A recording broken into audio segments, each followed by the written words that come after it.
Disclaimer: this video is a fan-made narrative and explanation of a fictional story. It does not include or reuse any official audio, video, music, or other copyrighted material from any platform. All voiceovers, narrations, and scripts are completely original and independently created by the creator.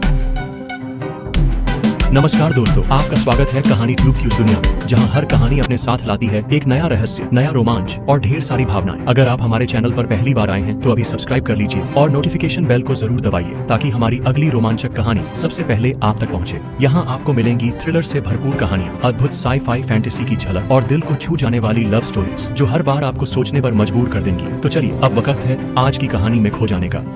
Rangad दल भी रोशनियों में माहिर था और उनके दल में 3 प्रमुख दिव्य रोशनियां थीं और अकीरा दल की ओर, जो उसी तरह रोशनियां की तकनीकों में माहिर था, वे खास ध्यान देते थे। अकीरा दल में 2 दिव्य रोशनियां थीं, वायुदार रोशनी और पृथ्वी कछुआ आत्मा रोशनी। चूंकि वे ताकत में बराबर थे, दिव्य रोशनियों की वजह से दोनों के बीच काफी टकराव हो चुके थे। अनुयायी ने कहा, शिष्य। उसने आगे कहा, बुजुर्ग, इस शख्स का नाम फिनाप है। इस साल वह 17 साल का है। मूल खून की रेखा में जन्मा वह सजा हॉल के मुखिया आक्रांत का छोटा भाई है। हातिम ने कहा, अरे आक्रांत का छोटा भाई, 17 साल का, फिर भी उसने पहले से वायुदार रोशनी हासिल कर ली है। नहीं, यह सही नहीं है। उसने इसे पूरी तरह हासिल नहीं किया है और सिर्फ एक दवा गोली के जरिए इसकी ताकत उधार ले रहा है। वह वायुदार रोशनी को पूरी तरह नियंत्रित नहीं कर पा रहा है और सिर्फ गोली के प्रभाव का इस्तेमाल कर रहा है। रांगड़ दल का रोशनी के साथ खेलने का इतिहास था, तो दिव्य रोशनियों से वे बहुत परिचित थे। आंखों की कुछ पलक झपकने में ही उसने फिनाप के अंदर बाहर को समझ लिया था। लेकिन भले यह ताकत उधार थी, स्रोत फिर भी दिव्य रोशनी थी। अगर वह इसे दुश्मनों को मारने के लिए इस्तेमाल करता तो शायद वह रोशनी को नियंत्रित नहीं कर पाता, लेकिन दवा गोलियां बनाने के लिए यह बिल्कुल सही था। ठीक इसलिए क्योंकि वह दिव्य रोशनी की ताकत उधार ले रहा था। भले उसकी शक्ति पर्याप्त न हो, वह दिव्य रोशनी का इस्तेमाल गोलियां बनाने के लिए कर सकता था। हातिम को इस बात की परवाह नहीं थी कि दवा प्रतियोगिता में कौन जीता या कौन मुकाबला करता था। जब तक वह अकीरा दल से कुछ अच्छी गोलियां हासिल कर सकता था, उसे अकीरा दल के आंतरिक मामलों से क्या लेना देना। लेकिन अकीरा दल की यह काबिलियत देखकर कि एक 17 साल के युवा पीढ़ी के शिष्य को सीधे दिव्य रोशनी की ताकत उधार लेने की इजाजत दी, हातिम की आंखें घूर रही थीं और फिनाप का चेहरा और ज्यादा प्रभावशाली हो गया।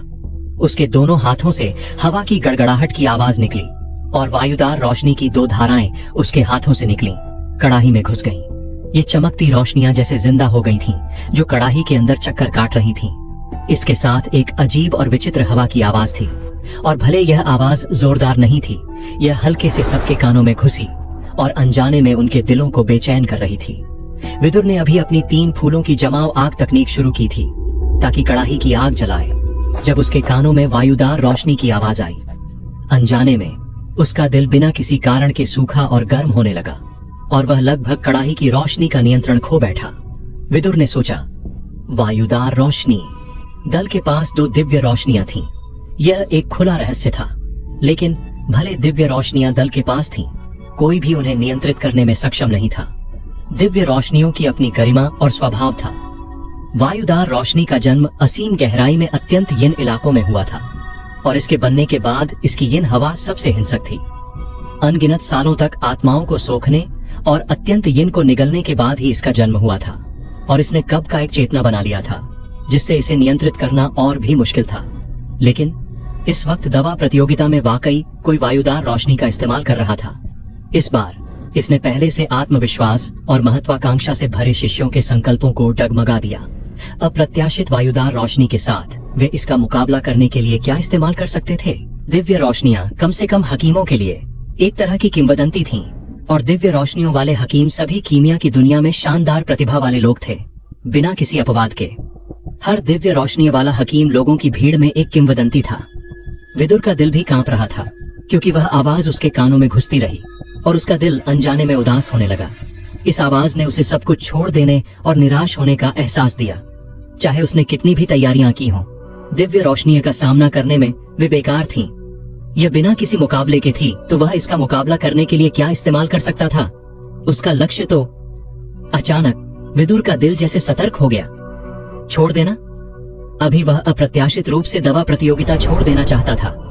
वायुदार रोशनी ने विदुर के दिल को बैंगनी रंग का झटका दिया। दवा प्रतियोगिता विदुर का नंबर 1 लक्ष्य था, क्योंकि यह उसका एकमात्र मौका था दल के पत्थर पर अपना नाम उकेरने का। वह दवा प्रतियोगिता छोड़ने से ज्यादा मरना पसंद करता था। विदुर के चेहरे से पसीने की एक मणि जैसी बूंद लुढ़की। करीब करीब। अभी वह लगभग वायुदार रोशनी की काबिलियत के आगे झुक गया था। वायुदार रोशनी की आग यन हवा छोड़ती थी। यह हवा एक ऐसी आवाज निकालती थी जो लोगों की आत्मा पर हमला करती थी और उसे हथियाने की कोशिश करती थी।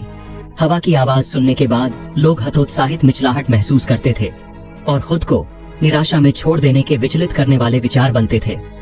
अपनी मानसिक स्थिति को संभालते हुए विदुर की अंदरूनी शक्ति अचानक फैल गई। यह वायुदार रोशनी की हवा की आवाज का विरोध नहीं कर रही थी, बल्कि यह दृढ़ता से उसकी अपनी आत्मविश्वास को मजबूत कर रही थी। जीतो जीतो, जीतना ही होगा, जरूर जीतना है। विदुर की कड़ाही में एक तिलिस्मी रोशनी चमक उठी जो जोरदार गर्जना के साथ उठी। विदुर ने गहरी सांस ली, मेज से स्टोरेज अंगूठी उठाई, उसमें अपनी शक्ति डाली और उसमें से कुछ प्रकार की दवा सामग्रियां निकाली। अपनी शक्ति से उन्हें लपेटकर उसने सावधानी और गंभीरता से उन्हें कड़ाही में डाला। उसकी अंदरूनी शक्ति और शक्ति एक साथ मिलकर तिलिस्मी रोशनी में दवा सामग्रियों के मिश्रण में किसी भी समय होने वाले बदलावों को महसूस कर सकती थी।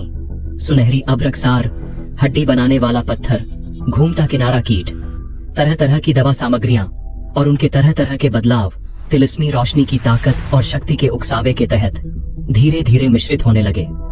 विदुर का पूरा वजूद इस मिश्रण पर केंद्रित था और इस पल वह जैसे भगवान था, क्योंकि कड़ाही के ऊपर से अंदरूनी शक्ति और शक्ति की धाराएं सब कुछ नियंत्रित कर रही थीं।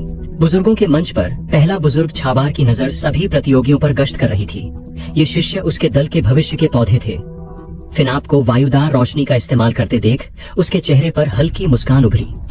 भले यह रोशनी उधार थी, लेकिन वायुदार रोशनी की आत्मा की मंजूरी हासिल करना भविष्य में वाकई इस रोशनी को दवा बनाने के लिए पूरी तरह हासिल करने की उम्मीद देता था। थोड़ा रुककर छाबार की नजर टांका पर टिकी। भले यह बच्चा शाखा परिवार से था, उसके पिता ने दल में अपनी परिवार की सेना का नेतृत्व करके बहुत योगदान दिए थे। बाकी लोग शायद नहीं जानते थे, लेकिन छाबार टांका की छिपी ताकत को बहुत अच्छे से जानता था। इस वक्त वायुदार रोशनी की खिंचाव ताकत के तहत टांका की मानसिक स्थिति साफ तौर पर प्रभावित हो रही थी। असल में सिर्फ टांका ही नहीं, बल्कि दवा बनाने के क्षेत्र में हर शिष्य प्रभावित हो रहा था। फिनाप के सबसे करीब लोग सबसे ज्यादा प्रभावित हुए, लेकिन मौजूद सभी लोग शीर्ष के शीर्ष थे और थोड़े ही समय में वे खुद को संभाल ले गए और फिर से दवा बनाने पर ध्यान केंद्रित कर लिया। बस उनकी शुरुआती उत्साह की तुलना में उनकी आत्माएं अनजाने में प्रभावित हो गई थीं, जो कुछ ऐसा था जिसे टालना मुश्किल था, और यह उनकी गोली की गुणवत्ता को प्रभावित करता था। जाहिर था इस बार मूल खून की रेखा फिर से पहला स्थान हासिल करने वाली थी। जब तक अचानक छाबार की नजर विदुर पर सघन हो गई। उसकी नजर में थोड़ा भ्रम था। अजीब, उसके बगल में एक पतला अधेड़ उम्र का आदमी जो अभी अभी आया था ने छाबार को बोलते सुना और हंसकर मुंह खोला। पहले बुजुर्ग, कुछ गड़बड़ है? छाबार ने मुड़कर हल्के से मुस्कुराया। तो यह बुजुर्ग वरिशों है। कुछ गड़बड़ नहीं है, बस मुझे लगता है कि वह शिष्य थोड़ा अजीब है। यह कहते हुए छाबार ने अपनी उंगली विदुर की ओर इशारा किया। इस अधेड़ आदमी की आंखें और भौहें लंबी और पतली थीं और उसकी नाक बाज जैसी टेढ़ी थी, जिससे उसका चेहरा खास तौर पर खतरनाक दिखता था। दल में उसकी स्थिति सिर्फ छाबार से नीचे थी। उसका पहला बेटा सजा हॉल का मुखिया आक्रांत था, जबकि दवा बनाने के क्षेत्र में दिव्य रोशनी का इस्तेमाल करने वाला उसका दूसरा बेटा फिनाप था। वरिशों ने कहा, विदुर, पहला बुजुर्ग वाकई यह नहीं मान सकता कि वह सिर्फ मैं और गोली, बाकी सब भूल जाओ की स्थिति में है। बुजुर्ग वरिशों की लंबी आंखें विदुर को घूर रही थीं और उसके मुंह में हल्की तिरस्कार भरी हंसी थी। तो यह वही नौजवान था जिसने दल के स्कूल की महाप्रतियोगिता में पहला स्थान हासिल किया था। इस तरह की बेवकूफी भरी बात कुछ ऐसी है जिसके बारे में तुम स्वाभाविक रूप से कुछ सुनते हो, लेकिन वह मूल रूप से एक घटिया मजाक बन गया है। और अगर एक वाक्य में इसका सार बताऊं, टांका बहुत लापरवाह था और विदुर बहुत किस्मत वाला था। आखिर उसके पूर्वजों को काबिल लोग होने चाहिए थे, लेकिन वह सिर्फ एक सितारा दक्ष है। वह इस जंग में शामिल होने की ताकत कहां से लाएगा? जब दक्ष रैंक तक बढ़ने का समय आया, वरिशों ने कहा, यह बच्चा 3 फूलों की जमाव आग तकनीक की ट्रेनिंग करता है, फिर भी उसकी रफ्तार के साथ वह इस वक्त कैसे टूट सकता है? 20 साल की उम्र में दक्ष रैंक तक ट्रेनिंग करना मूल रूप से असंभव है।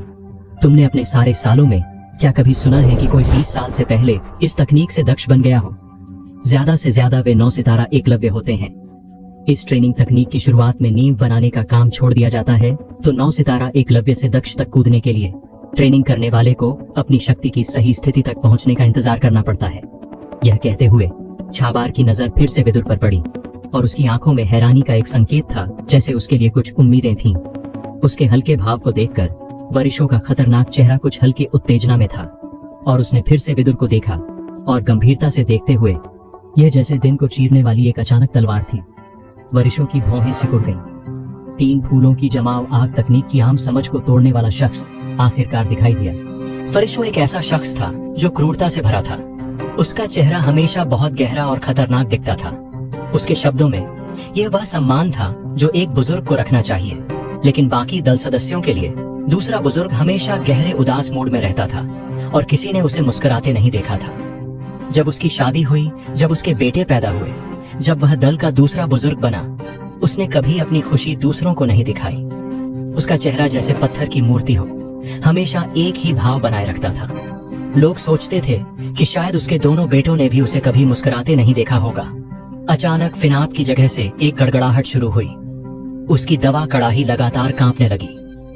वायुदार दिव्य रोशनी ने दवा कड़ाही को स्थिर रखने के लिए उसे कसकर जकड़ा।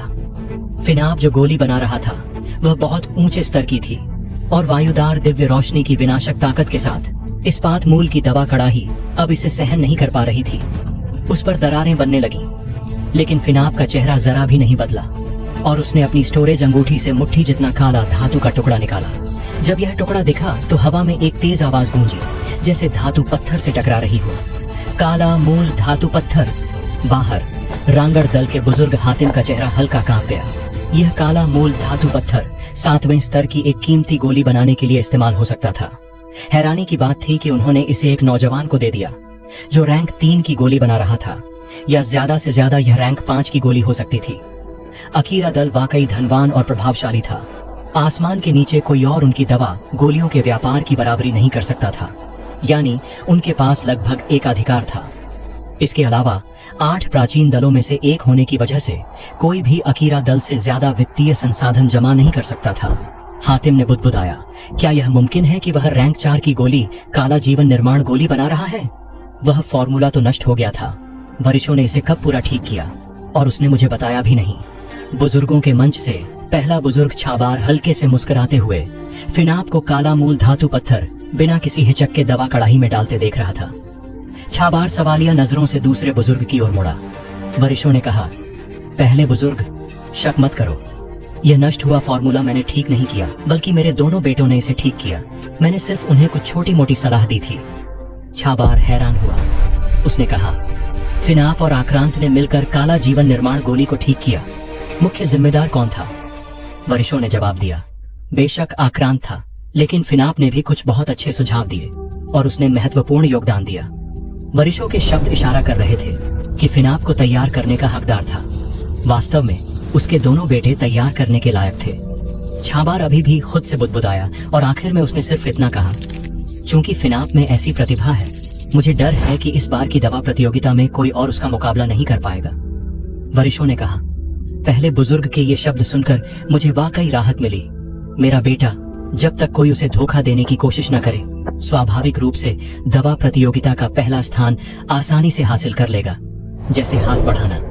वरिशों के शब्दों के बाद अचानक गोली बनाने के क्षेत्र से लाल रोशनी का एक जबरदस्त झटका फटा। जाहिर है यह फिनाप था। उसने अपनी दोनों हथेलियों को कड़ाही पर दबाया, क्योंकि वह गोली को पूरा करने और लेने की कोशिश कर रहा था। कड़ाही से लाल रोशनी छलक रही थी और यह गोली बनने का निशान था। उसके गोली को पूरा करने की कोशिश के बाद एक जोरदार गूंज सुनाई दी। वायुदार दिव्य रोशनी गायब हो गई और ठीक जब गोली बनने वाली थी, पूरी दवा कड़ाही जोर से टूट गई। 9 लाल रोशनी के बिंदु हवा में तैर रहे थे, जैसे जीवित आत्माएं, लेकिन फिनाप ने उन्हें जल्दी से अपनी गोली की बोतल में इकट्ठा कर लिया। अब जब फिनाप ने अपना लक्ष्य पूरा कर लिया था, वायुदार दिव्य रोशनी को भी हटा लिया गया और बाकी सभी शिष्य आखिरकार राहत ले सकते थे और फिर से अपनी गोली बनाने पर पूरी तरह ध्यान दे सकते थे। दूसरा शख्स जिसने अपनी गोली पूरी की, वह प्रभावशाली ढंग से टांका था। ऐसा लग रहा था जैसे वायुदार दिव्य रोशनी का उस पर ज्यादा असर नहीं हुआ था और उसने फिनाप के बाद सिर्फ एक चौथाई घंटे में अपनी गोली पूरी कर ली। इसे पूरा करते समय एक जबरदस्त गूंज सुनाई दी और उसकी कड़ाही भी टूट गई और 5 अजीब रोशनी निकली जिन्हें उसने अपनी गोली की बोतल में इकट्ठा कर लिया। टांका के बाद और ज्यादा लोग अपनी गोलियां पूरी करने लगे। तरह तरह की गोली इकट्ठा करने की कलाएं इस्तेमाल हुई और गोली बनाने के क्षेत्र में चमकदार रोशनी के झटके फट रहे थे, जैसे उत्सव की रोशनी। इस वक्त जो हकीम अभी तक अपनी गोली पूरी नहीं कर पाए थे, वे बहुत नुकसान में थे। रोशनी के उन झटकों ने उनका ध्यान बहुत भटकाया और सिर्फ आवाज ही नहीं बल्कि दृश्य प्रभाव और ज्यादा विचलित करने वाला था। गोलियां पूरी होने पर होने वाले विस्फोटों से बाकी हकीमों का ध्यान प्रभावित होता था और उनकी दवा कड़ाही के प्रति अंदरूनी शक्ति स्वाभाविक रूप से कमजोर पड़ जाती थी। सामान्य हालात में शायद वे शांत होकर इसे ठीक कर सकते थे, लेकिन कुछ घबराए हुए थे, कुछ लापरवाह थे और कोई भी नाकाम हो सकता था। जब पहला शिष्य नाकाम हुआ और उसकी कड़ाही में विस्फोट हुआ तो और ज्यादा शिष्य नाकाम होने लगे। अगर कड़ाही में विस्फोट नहीं हुआ तो भी बेकार गोलियां बन रही थीं। लोगों का समूह फिनाप को देख रहा था, जो पहले ही पूरा कर चुका था, जैसे उसका उन पर कुछ बकाया हो। अगर उसने वायुदार दिव्य रोशनी का इस्तेमाल न किया होता और उनकी मानसिकता को प्रभावित न किया होता तो उनकी ताकत के साथ भले वे शीर्ष 8 में न आ पाते, फिर भी वे अपनी गोलियां बनाने में नाकाम नहीं होते। वे कई परीक्षाओं से गुजरे थे और अनगिनत मुश्किलें झेली थीं ताकि दवा प्रतियोगिता में हिस्सा लेने की योग्यता हासिल कर सके, लेकिन आखिर में वे कड़वे ढंग से अपनी गोली बनाने में नाकाम रहे। यह जैसे बादलों की ऊंचाई से सबसे नीचे गिरने जैसा था। समय जल्दी बीत गया। गोली बनाने के क्षेत्र में सिर्फ कुछ लोग थे जो डटकर मेहनत कर रहे थे। वरिशों ने ठंडे स्वर में कहा, अब बहुत देर हो चुकी है। अगर तुमने अभी तक अपनी गोली पूरी नहीं की तो इसे स्वतः नाकामी मान लो। हमारा वक्त क्यों बर्बाद करना। दवा प्रतियोगिता के प्रति वरिशों को ज्यादा परवाह नहीं थी। मूल खून की रेखा के परिवार कैसे समझ सकते थे कि गरीब शाखा परिवारों में एक नींव मजबूत करने वाली गोली हासिल करना कितना मुश्किल था ताकि वे अपनी गरीबी की किस्मत बदल सकें। छाबार ने कुछ नहीं कहा और उसके चेहरे पर कोई भाव भी नहीं था। उसकी राय में जो शिष्य अभी तक पूरा नहीं कर पाए थे वे जितना चाहें उतना रुक सकते थे और उन्हें छोटा करने की जरूरत नहीं थी। वे सब कुलीन थे, बस वे उसी स्तर तक नहीं पहुंचे थे। उसकी नजरें घूमी और उसने उपेक्षित विदुर को देखा और उसकी भौहें सिकुड़ गईं। इस बार का विदुर ऐसा लग रहा था जैसे वह बाकी दुनिया से अलग हो गया हो। छाबार की अंदरूनी शक्ति आगे बढ़ी। उसने किसी अजीब तरीके का इस्तेमाल किया जो दवा कड़ाही को भेद कर गया, जिससे उसे महसूस हुआ कि तरह तरह की औषधीय सामग्रियां बहुत धीरे और बहुत तालमेल के साथ मिल रही थीं। अशुद्धियों को धीरे धीरे मिलावट से हटाया जा रहा था, लेकिन कड़ाही से बाहर फेंकने की बजाय वे फिर से एक परिवर्तन से गुजर रही थीं और लगातार एक साथ जमा होकर दूसरी मिलावट बना रही थीं। एक कड़ाही, 2 गोलियां। यह एक हकीम की प्रतिभा का निशान था।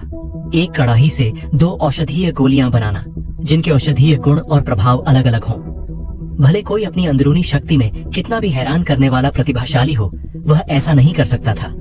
यह पूरी तरह से मेहनती ट्रेनिंग और कठिन मेहनत पर निर्भर था।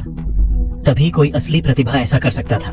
लेकिन छाबार अभी भी शक में था, क्योंकि ये सारी औषधीय सामग्रियां दल ने दी थीं और सिर्फ साधारण गोलियां बनाने के लिए थीं। हैरानी की बात थी कि इनमें एक भी दुर्लभ औषधीय सामग्री नहीं थी। इसके अलावा विदुर की मौजूदा हालत को देखकर साफ था कि उसका अपनी तैयार की गई किसी भी औषधीय सामग्री का इस्तेमाल करने का कोई इरादा नहीं था। एक अलग मंच पर कोई बात नहीं हो रही थी। मंच पर बैठी सारी औरतें हवा में लहराती खूबसूरत फूलों की तरह थीं। कुछ बहुत मोहक दिख रही थीं और कुछ ताजा और साफ। इस मंच पर हर तरह की खूबसूरती मिल सकती थी, लेकिन वहां मौजूद कोई भी पुरुष उनकी ओर घूरने की हिम्मत नहीं करता था। ज्यादा से ज्यादा वे कुछ सुखद चोरी छिपे नजरें डाल सकते थे। उनके चारों ओर हल्की शैतानी हवा सघन हो रही थी। शैतान दल।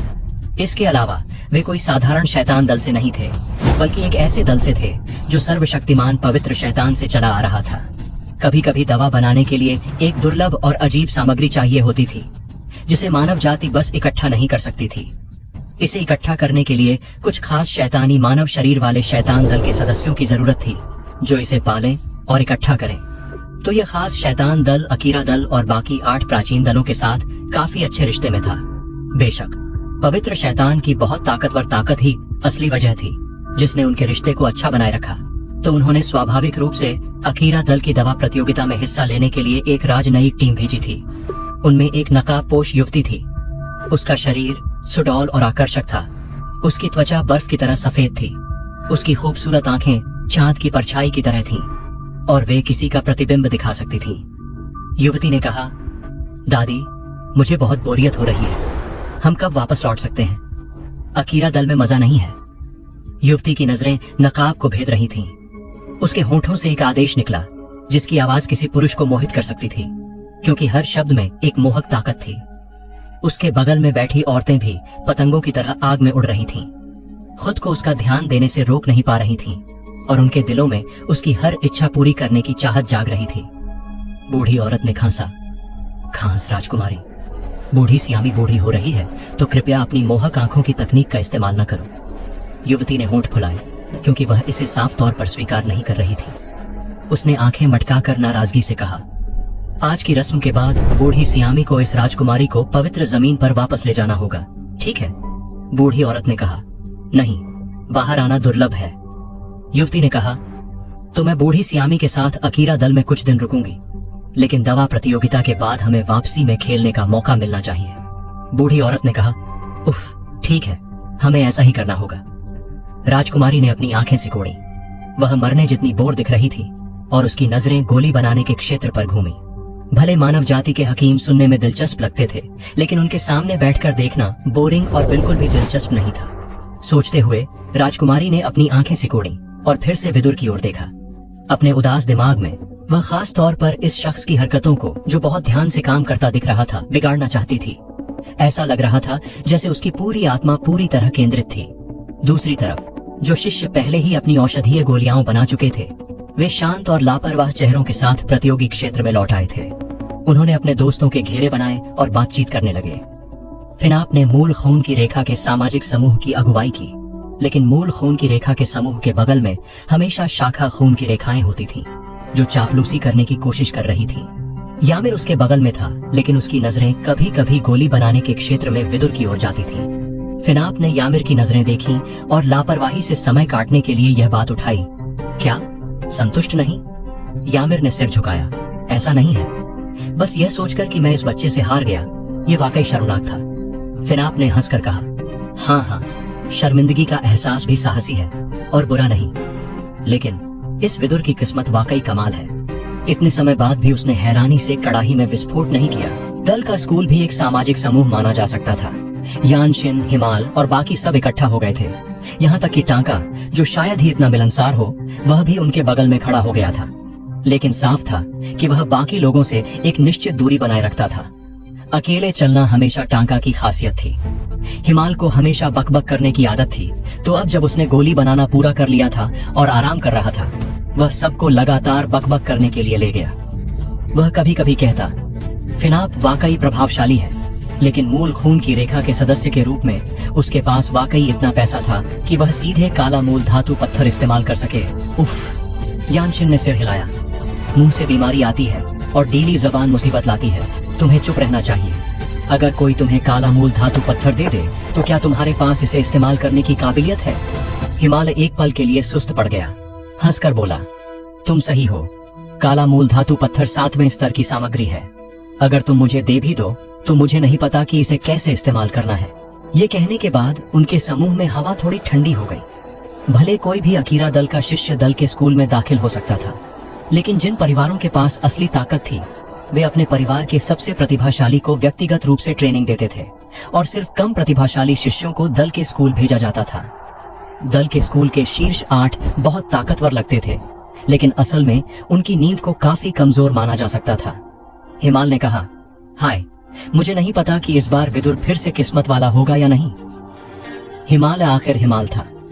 अपने समूह में ठंडी हवा के बावजूद वह खुद को रोक नहीं सका और फिर से बात करने के लिए एक नया विषय उठाया। विदुर। सबकी नजरें गोली बनाने के क्षेत्र की ओर मुड़ी, जहां विदुर अभी भी अपनी दवा कड़ाही के सामने गोली बनाने में व्यस्त था, लेकिन वह बहुत ज्यादा समय ले रहा था, सिर्फ थोड़ी सी औषधीय सामग्री को कड़ाही में डालने में, और वह भी सारी सामग्रियां बहुत साधारण रोजमर्रा की थी। उसकी कड़ाही की आग न तो कम थी न ज्यादा, और गोली बनने का जरा भी निशान नहीं था। जब कोई अजीब गोली बनने वाली होती थी तो हमेशा कुछ निशान दिखते थे। ऐसी गोलियां जब सफलतापूर्वक बनती थीं, तो उनमें पहले से ही एक तरह की चेतना होती थी। भले यह चेतना बहुत धुंधली होती थी, लेकिन कड़ाही से निकलते समय वह सहज रूप से उड़ने की कोशिश करती थी। इसीलिए गोली इकट्ठा करने की कलाओं की जरूरत थी। हिमाल ने मुंह खोला, यह बहुत साधारण लग रहा है। सचमुच वह थोड़ा निराश था। पहले उसे लगा था कि दल के स्कूल में उसके लिए एक और प्रतिद्वंद्वी हो सकता है, लेकिन जो हो रहा था उसे देखकर यह निराशाजनक लग रहा था। दल के स्कूल की बड़ी प्रतियोगिता में उसने शायद अपनी सारी संभावनाएं खत्म कर दी थीं, और जो कोई बैंगनी आग गोली लेकर दक्ष रैंक की ताकत तक पहुंचता था वह शायद 1 महीने के बहुत कम समय में ठीक नहीं हो सकता था। हिमालय ने उत्साह से अपनी विश्लेषण की चर्चा की। दल के स्कूल की बड़ी प्रतियोगिता में उसे बैंगनी आग गोली लेनी पड़ी थी ताकि वह पल भर के लिए महादक्ष की ताकत तक पहुंच सके।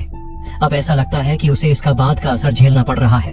उसकी आग को देखकर वह अभी भी 9 सितारा एकलव्य स्तर पर है और इसमें जरा भी बढ़ोतरी नहीं हुई। बाकी दल के शिष्य भी सहमति में सिर हिलाए।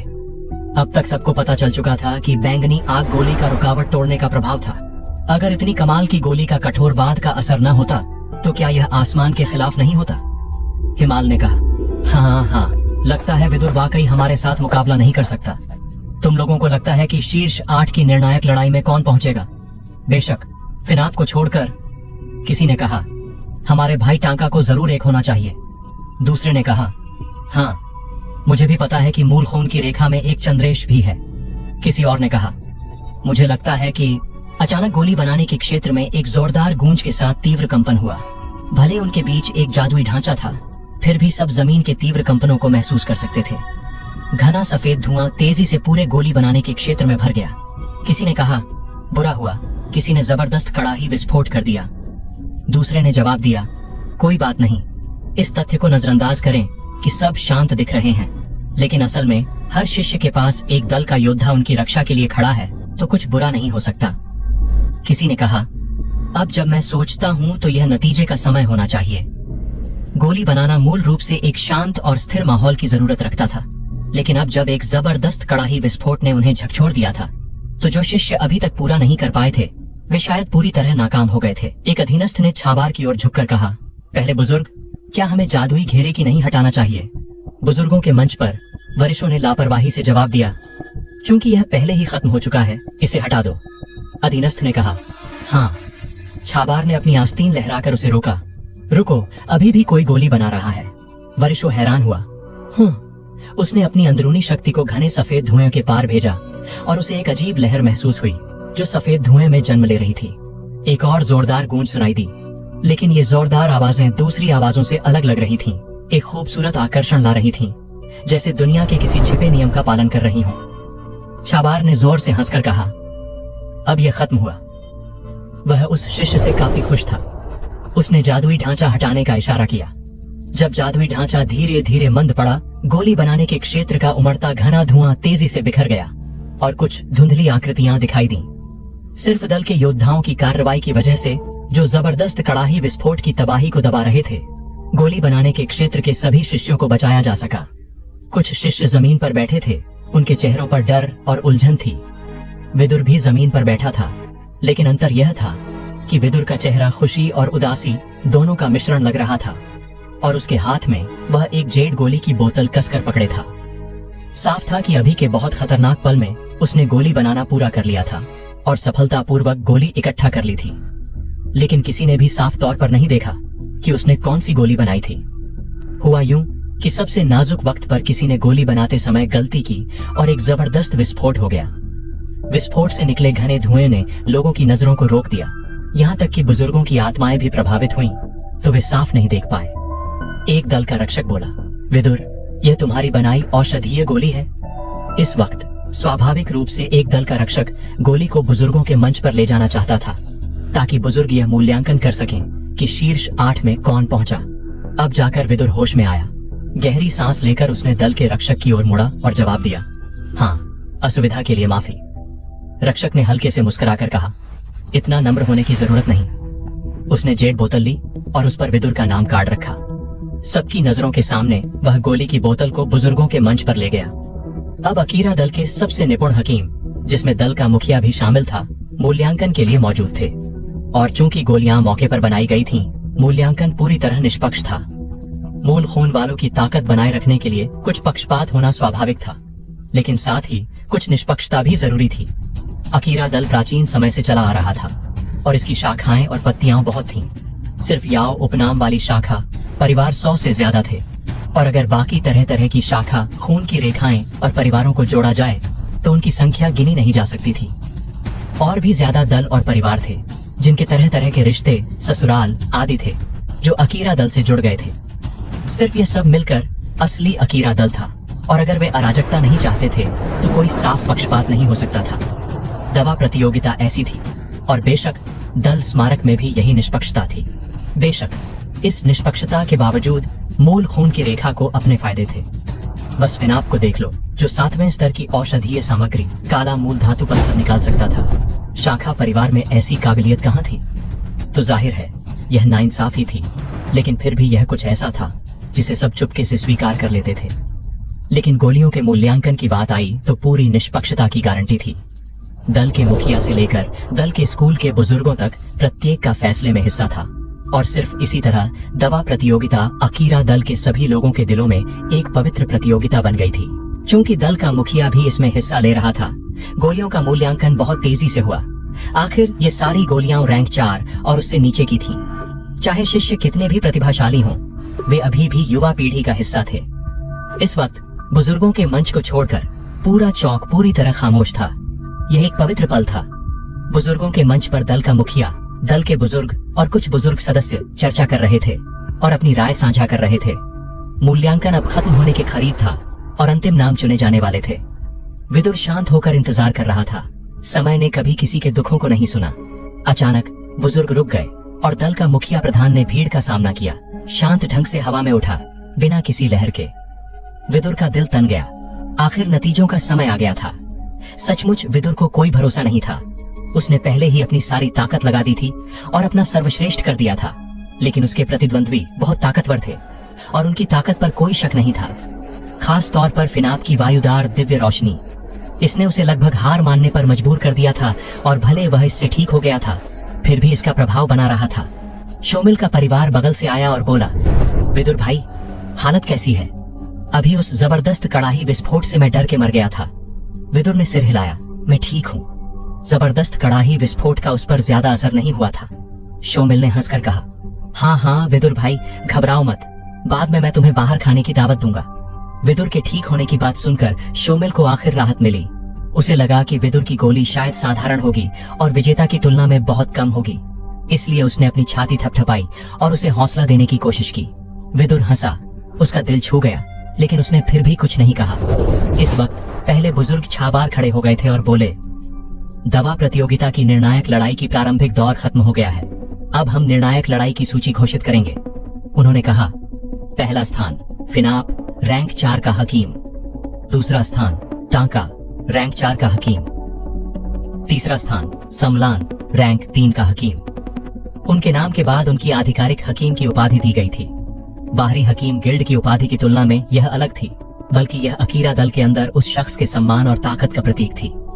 हर कोई ऐसी उपाधि हासिल नहीं कर सकता था, और यह भी बहुत साफ था कि बाहरी दुनिया के रैंक 3 के हकीमों की तुलना में अकीरा दल के रैंक 3 के हकीम ज्यादा ताकतवर थे, और वह भी थोड़े से नहीं। छाबार ने पढ़ा, 8वां स्थान विदुर। यहाँ उनकी आंखें विदुर पर रुकी।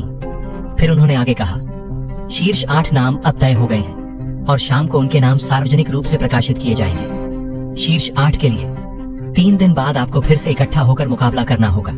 तब तक अपनी तैयारियां पूरी कर लें। यह कहकर छाबार ने अपने हाथ में स्क्रॉल लपेटा और अपनी सीट पर वापस बैठ गए। इस वक्त उनकी सारी जिम्मेदारियां पूरी हो चुकी थीं, और अगली जिम्मेदारियां कुछ बुजुर्गों द्वारा संभाली जानी थी। दल के बुजुर्ग दुर्लभ खजाने थे, और दल उन्हें बस कुछ न करने दे सकता था। इसके अलावा यह उनके लिए एक शिष्य चुनने का समय भी था, जो उनकी विरासत को आगे बढ़ाए। शीर्ष 8 में न पहुंच पाने वाले प्रतिभाशाली शिष्यों में से चुनना उनके लिए बहुत अच्छा था। मंच के नीचे दर्शक गड़गड़ाहट में थे। बैंगनी आग गोली की खबर वास्तव में बहुत बड़ी खबर नहीं थी, और कई दल सदस्यों को इसके बारे में नहीं पता था। अब वे सब सोच रहे थे कि यह 8वें स्थान वाला विदुर कौन था और उसकी उत्पत्ति क्या थी। उन्होंने तो उसके बारे में जरा सा भी नहीं सुना था। आखिर किस परिवार ने चुपके से ऐसा तुरुप का पत्ता तैयार किया था? फिनाप ने हल्के से मुस्कुराया। उसने यामिर की ओर देखा और बोला, लगता है यह और मजेदार हो रहा है। यामिर का चेहरा मृत्यु सा पीला था। उसकी हथेलियों की नसें उभरी हुई थीं और उसकी नफरत छिप नहीं पा रही थी। दूसरी तरफ जब मोटे शोमिल ने विदुर का नाम सुना तो उसकी टांगें लगभग फिसल गईं और वह गिरते गिरते बचा। उसे अपने कानों पर यकीन नहीं हो रहा था। क्या विदुर शीर्ष 8 में पहुंच गया? 8 में। उसने हैरानी से कहा, यह कोई गलती तो नहीं विदुर भाई। मैं तुम्हारा अपमान करने की कोशिश नहीं कर रहा, लेकिन तुम्हारी पहले की हालत को देखकर ऐसा नहीं लग रहा था कि तुम में पास होने की ताकत है। असल में मुझे तो तुम्हारे लिए थोड़ा डर भी लग रहा था। विदुर ने सिर हिलाया। डर? मेरी जान। लेकिन डर कुछ ऐसा था जिसके बारे में कुछ नहीं किया जा सकता था। आखिरी बिंदु तक, जहां उसने आखिरकार गोली बनाना पूरा किया था, उसने कितनी मुश्किलें झेली थीं। सामान्य मुश्किल के अलावा एक जबरदस्त कड़ाही विस्फोट भी हुआ था, जिसने जबरदस्त कंपन और ताकतवर ताकत छोड़ी थी। भले दल का योद्धा जो उनकी रक्षा के लिए जिम्मेदार था वहां मौजूद था, लेकिन ऐसी स्थिति ऐसी थी जैसे कोई तुम्हारे अच्छे सपने के बीच में जोर से चीखे और चिल्लाए। हालांकि यह थोड़ा मुश्किल रहा था, फिर भी उसने इसे पूरा कर लिया था। इसके अलावा वह शीर्ष 8 में भी पहुंच गया था। इस वक्त शोमिल ने अचानक अपने हाथों को ताली बजाई और हैरान आवाज में बोला, रुको जरा, कुछ गड़बड़ है। तुम्हारे नाम के बाद हकीम की स्तर उपाधि क्यों नहीं बुलाई गई? विदुर ने भौहें सिकोड़ी। उसे भी समझ नहीं आया। पहले 7 नामों के साथ कम से कम दूसरा स्तर हकीम की उपाधि दी गई थी, और ऐसी उपाधि बेकार नहीं थी। हर महीने वे दल के खजाने में जाकर काफी ट्रेनिंग संसाधन निकाल सकते थे, और यहाँ तक कि रैंक 3 की औषधीय सामग्री भी उधार पर खरीद सकते थे। आखिर में शोमिल ने ही दावत दी, लेकिन विदुर ने भी एक कदम पीछे हटते हुए समझौता किया, और वे अपने घरों के पास एक ठेले पर सिर्फ सूप पीने चले गए। शोमिल ने उत्साह और खुशी से कहा, यास्मीरा चाची कहाँ हैं? अगर हमने उन्हें नहीं बताया तो यह नाइंसाफी होगी। वह बहुत उत्तेजित और हंसमुख था, और उसने अपनी बकबक में कुछ गालियां भी डालनी शुरू कर दी ताकि अपने तीव्र भावनाओं को निकाल सके। जब वह गुस्सा होता तो लोगों के बारे में गंदा बोलता, और जब खुश होता तो कुछ जोरदार गालियां उगलता। यह बस मोटा शोमिल था। विदुर ने सिर हिलाया। वह भी हल्का घबराया हुआ था, क्योंकि सामान्य से उलट उसकी मां असामान्य रूप से लंबे समय तक बाहर थी। यूनांत ने पास आकर कहा, विदुर भाई नमस्ते, मैं यूनांत हूँ। अरे विदुर भाई, तुम शीर्ष 8 में पहुंच गए। तुम यहाँ कैसे जश्न मना सकते हो? वहाँ अकीरा हवेली है और मैंने एक दावत का इंतजाम किया है। पता नहीं क्या विदुर भाई मुझे यह सम्मान देंगे। विदुर ने अभी अभी एक औषधीय गोली बनाई थी जो अकीरा दल के विभिन्न बुजुर्गों को संतुष्ट करती थी, और अंतिम लड़ाई के लिए शीर्ष 8 में जगह बना ली थी। ऐसा लग रहा था कि उसने पहले बनाई बैंगनी आग गोली सिर्फ किस्मत से नहीं बनाई थी। इसीलिए यूनांत ने बैंगनी आग गोली पाने के लिए सबसे पहले मौके पर विदुर को न्योता देने गया। विदुर ने कहा, यह? उसे इस तरह के न्योते का जरा भी अनुभव नहीं था। एक पल के लिए उसे नहीं पता था कि क्या कहना है, लेकिन जब शोमिल ने अकीरा हवेली का जिक्र सुना तो उसकी आंखों से लगभग दिल निकलने लगे, और उसने जल्दी से बात काटी। विदुर भाई, अगर खाना है तो न खाना बर्बादी होगी। खास तुमने कहा कि तुम दावत दे रहे हो। यूनांत ने मुस्कुराकर कहा, मैं दावत दूंगा, जो चाहो मंगवाओ। वह इस मामले में सिर्फ अपनी निजी ताकत का इस्तेमाल कर सकता था। आखिर यह उसके नाकारा बेटे के लिए था, तो वह दल के संसाधनों का ज्यादा इस्तेमाल नहीं कर सकता था, वरना दल में उसकी स्थिति अस्थिर हो सकती थी। लेकिन हालात देखकर उसे लगा कि ये 2 नौजवान बत्तखें इतने मुश्किल से निपटने वाले नहीं थे। विदुर के दिल में वाकई अजीब एहसास था, क्योंकि यह उसकी जिंदगी में पहली बार था जब किसी ने उसे खाने का न्योता दिया था। मोटे शोमिल के उकसावे के साथ उसने आखिरकार सहमति में सिर हिलाया। अकीरा हवेली में दाखिल होकर यूनांत ने उन्हें एक निजी कमरे में ले गया। शोमिल का थूक पहले से ही छलक रहा था। मेज पर पहले से ही कई ठंडे मांस और ताजे फल सजे थे। छोटा मोटा शोमिल बस नम्रता क्या होती है यह नहीं समझता था, और सीधे बड़े बड़े कौर खाने लगा। उनके घरों के पास ठेले का वह सूप उसका पेट बिल्कुल नहीं भर सका था। यूनांत ने जोर से मुस्कुराकर कहा, विदुर भाई, जो चाहो खाना, बस मंगवाओ। दवा प्रतियोगिता में विदुर की शोहरत का मतलब था कि अकीरा दल में उसका भविष्य बहुत ऊंचा होगा। उसके करीब आने से हाथ जल सकता था। अगर उस वक्त उसे औषधीय गोलियों के लिए न्योता देना चाहता तो कीमत कहीं ज्यादा होती, और इतना आसान नहीं होता। भले लियाओ परिवार ऐसी कीमत वहन कर सकता था, वह खुद नहीं कर सकता था। विदुर ने अपनी चॉपस्टिक्स को छुआ तक नहीं। इसके बजाय उसने यूनांत को देखा और विनम्र मुस्कान के साथ कहा, बुजुर्ग यूनांत, जो पूछना चाहते हो बेझिझक पूछो। यूनांत की मुस्कान हल्की मंद पड़ गई। मुझे बुजुर्ग मत कहो, भले मैं योग्य न हूं। अगर तुम्हें ज्यादा न लगे तो मुझे बस भैया कहना ठीक है। कारोबार की बात पर मैं औपचारिकता नहीं करूंगा। भले यह तुम्हारी मेरे बारे में राय खराब करे, मेरे पास इसे अच्छे ढंग से कहने का कोई तरीका नहीं है। मुझे नहीं पता कि विदुर भाई की बैंगनी आग गोली का कुछ स्टॉक है। ये भैया वाकई बेचैनी से इसे ढूंढ रहा है। विदुर हैरान हुआ। बैंगनी आग गोली? विदुर के भौंचक्के चेहरे को देखकर यूनांत ने सिर हिलाया और हंसकर कहा, विदुर भाई, मुझे डर है तुम्हें शायद यह नहीं पता। आखिर तुमने पूरे 1 महीने तक दल से खुद को अलग रखा था। दल के स्कूल की बड़ी प्रतियोगिता में तुमने जो बैंगनी आग गोली बनाई थी, उसे यह तय किया गया है कि वह लोगों को स्तरों को पार करने और पल भर के लिए ज्यादा ताकत हासिल करने दे सकती है। लोगों को पहले से ऊंचे स्तर की ताकत का अनुभव कराने से रुकावट तोड़ने में बहुत बड़ी मदद मिलती है। इस बड़े भाई का एक बेटा है जो कुछ नहीं बना पा रहा और कई सालों से दक्ष रैंक में फंसा है। विदुर भाई, मैं तुमसे विनती करता हूँ कि इस बड़े भाई के प्यारे बेटे की मदद करो। विदुर को कब ऐसी विनती करने वाली मांग मिली थी, तो एक पल के लिए उसे नहीं पता था कि क्या करना है और वह शर्म से लाल हो गया। उसे बस नहीं पता था कि किस तरह जवाब देना है। यूनांत जाहिर तौर पर पुराना ठग था और एक नजर में ही उसे पता था कि उसे कैसे फंसाना है। भले उसका दिल इस मुलाकात से खुशी से भरा था, फिर भी उसने चेहरे पर बहुत चिंतित भाव बनाए रखा। मुझे लगता है विदुर भाई जानते होंगे कि भले कई गोलियां हैं जो स्तर तोड़ने में मदद कर सकती हैं, वे सब हासिल करना बहुत मुश्किल है। बैंगनी आग गोली का प्रभाव शायद थोड़ा कम हो, लेकिन कम से कम इसमें कुछ उम्मीद है। चाहे छोटे भाई की मांग की कीमत कितनी भी हो, अगर मुझे खुद को कंगाल करना पड़े तो भी कोई बात नहीं। उसने विदुर को भाई से छोटा भाई कहना शुरू किया। भले इसमें सिर्फ एक शब्द का अंतर था, लेकिन इसे सुनने से एक अलग एहसास होता था, क्योंकि यह अनजाने में उनके रिश्ते को और करीब ला रहा था। विदुर ने कहा, ऐसा नहीं है कि मैं इसे अपने लिए रख रहा हूँ, बस मेरे पास कोई स्टॉक नहीं है। भले बैंगनी आग गोली की जरूरी औषधीय सामग्रियां साधारण थी। पहले उसे अपनी कम ताकत की वजह से बड़ी प्रतियोगिता से पहले एक गोली बनाने में पूरे 7 दिन लगे थे। उसने बड़ी प्रतियोगिता के दौरान दूसरी गोली बनाई थी, लेकिन वह सिर्फ पहली गोली का इस्तेमाल करके अपनी शक्ति बढ़ाकर और विस्फोटक शक्ति तकनीक का इस्तेमाल करके कम समय में बना पाया था। और वह बैंगनी आग गोली पहले ही दल को दी जा चुकी थी, तो उसके पास वाकई और गोलियां नहीं थीं। यूनांत का चेहरा कांप गया।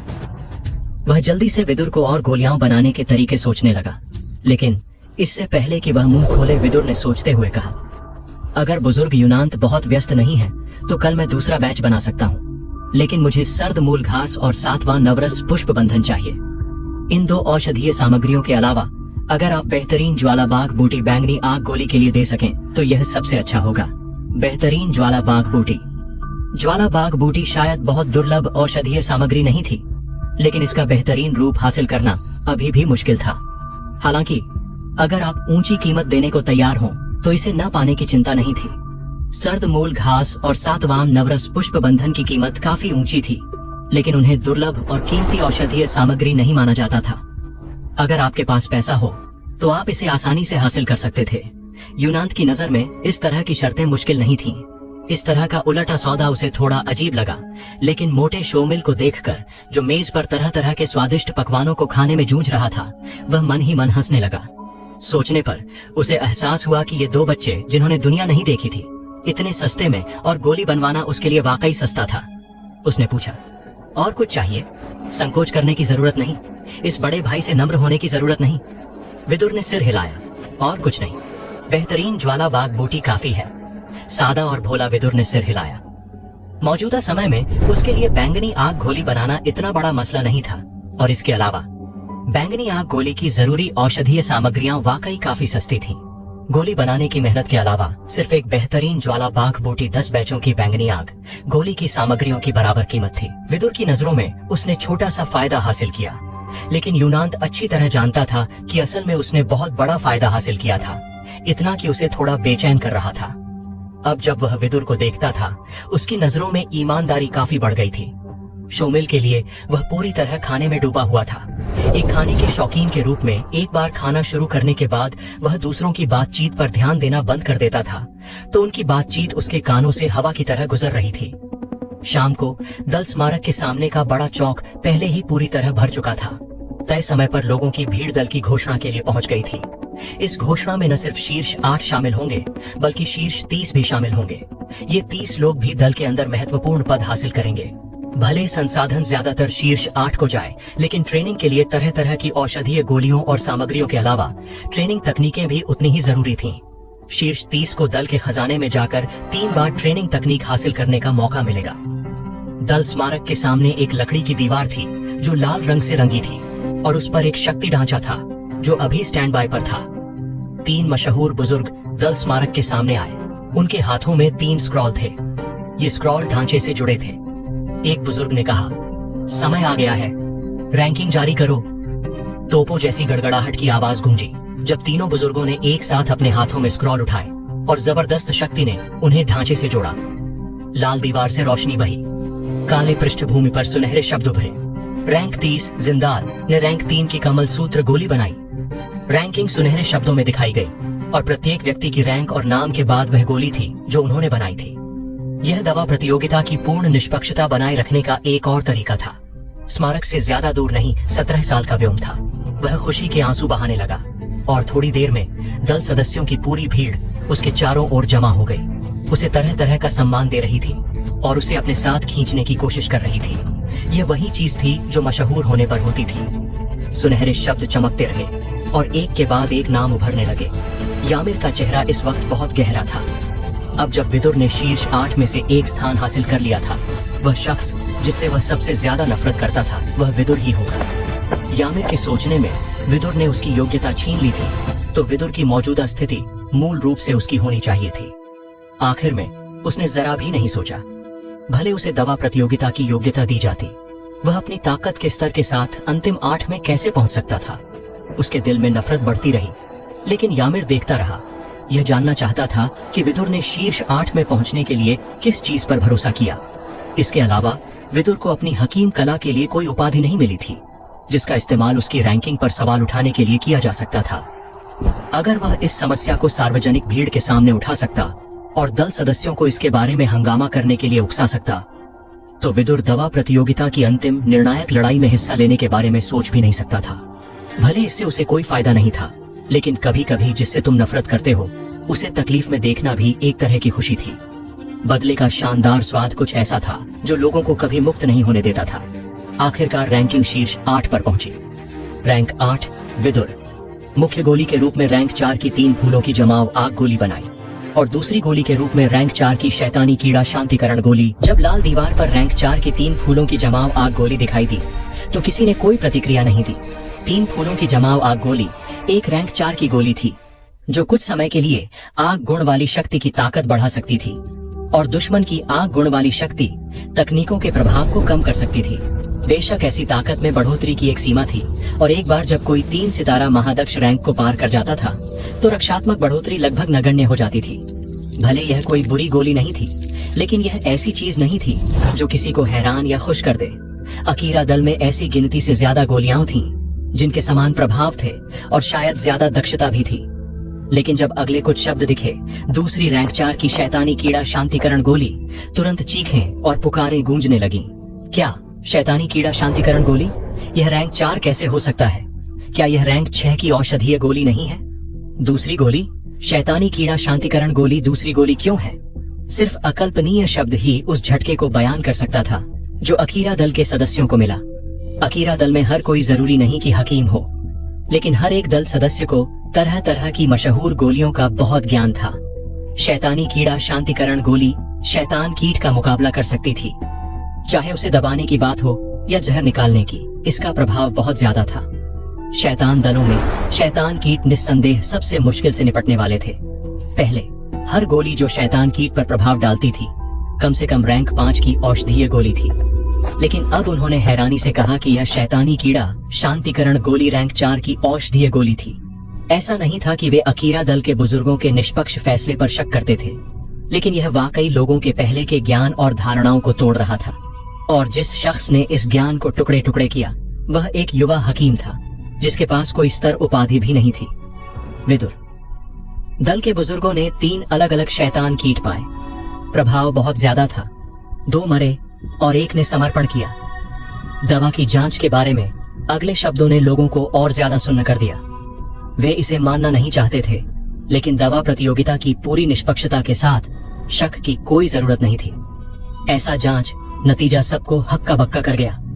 वे शक करना चाहते थे, लेकिन दवा प्रतियोगिता पूरी तरह निष्पक्ष थी। थोड़ा दूर पवित्र शैतान दल की महिला सदस्य लापरवाही से देख रही थी। बीच में सुरक्षित राजकुमारी घूर रही थी। उसकी नजर से भले वे 60 मीटर से ज्यादा दूरी पर थे, वह फिर भी रैंकिंग की घोषणा करने वाले सुनहरे शब्दों को साफ पढ़ सकती थी। उसने कहा, रैंक 4 की शैतानी कीड़ा शांतिकरण गोली। क्या यह मूल रूप से रैंक 6 की औषधीय गोली नहीं थी? क्या उन्होंने इसे सरल कर दिया? प्रभाव काफी उल्लेखनीय है। हाँ, यह विदुर वाकई थोड़ा दिलचस्प है। दादी, हम उसे ढूंढने चलें? बूढ़ी सियामी ने खांसा। राजकुमारी, यह अकीरा दल है, पवित्र शैतान घाटी नहीं। राजकुमारी ने आकर्षक ढंग से सांस छोड़ी और उसका काला नकाब उठ गया, जिससे सुगंधित लाल होंठ दिखे जो सारी दुनिया का रंग फीका कर सकते थे। उसने कहा, वह कोई भी गोली बना सकता था। उसने हमारे शैतान दल को निशाना बनाने वाली चीज क्यों बनाई? बूढ़ी सियामी ने चिल्लाया। राजकुमारी, उसने कहा, ठीक है, मुझे पता है।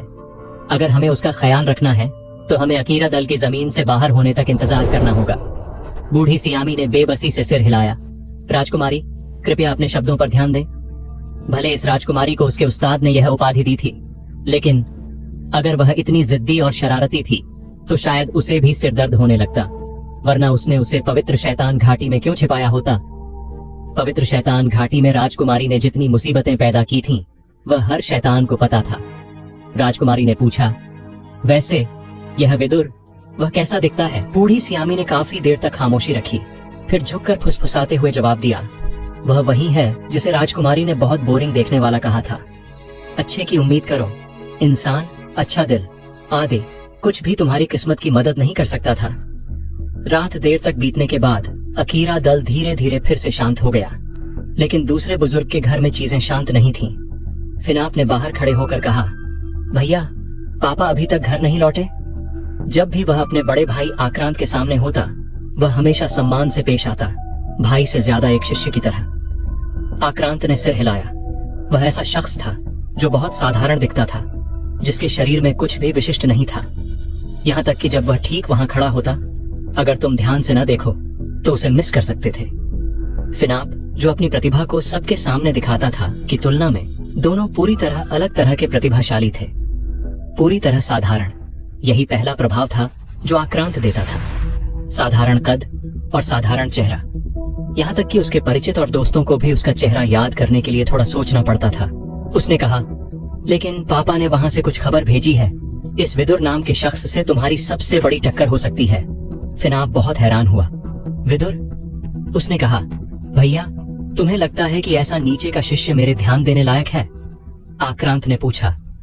तुमने रैंकिंग नहीं देखी? फिनाप ने कहा, मेरे जाने का क्या मतलब, मैं पहले ही पहले स्थान पर हूँ। आक्रांत ने कहा, विदुर ने 8वां स्थान हासिल किया। उसकी कड़ाही में 2 गोलियां थीं। मुख्य गोली रैंक 4 की 3 फूलों की जमावाग गोली थी, जो उसकी 3 फूलों की जमावाग तकनीक से मेल खाती थी। उसकी दूसरी गोली शैतानी कीड़ा शांतिकरण गोली थी। यह खबर सुनकर तुम्हें अभी भी लगता है कि वह तुम्हारे ध्यान देने लायक नहीं है? फिनाप का चेहरा बदल गया। शैतानी कीड़ा शांतिकरण गोली? क्या यह रैंक 6 की गोली नहीं है? आक्रांत ने ठंडी नजरों से अपने छोटे भाई को देखा। तुम समझदार हो, तो क्या मुझे और समझाने की जरूरत है? फिनाप का चेहरा पीला पड़ गया। उसने कहा, मतलब उसने शैतानी कीड़ा शांतिकरण गोली को सरल कर दिया और एक कड़ाही में 2 गोलियां बनाई, तो इसका मतलब उसकी अंदरूनी शक्ति? आक्रांत ने कहा, तुमसे ज्यादा मजबूत है।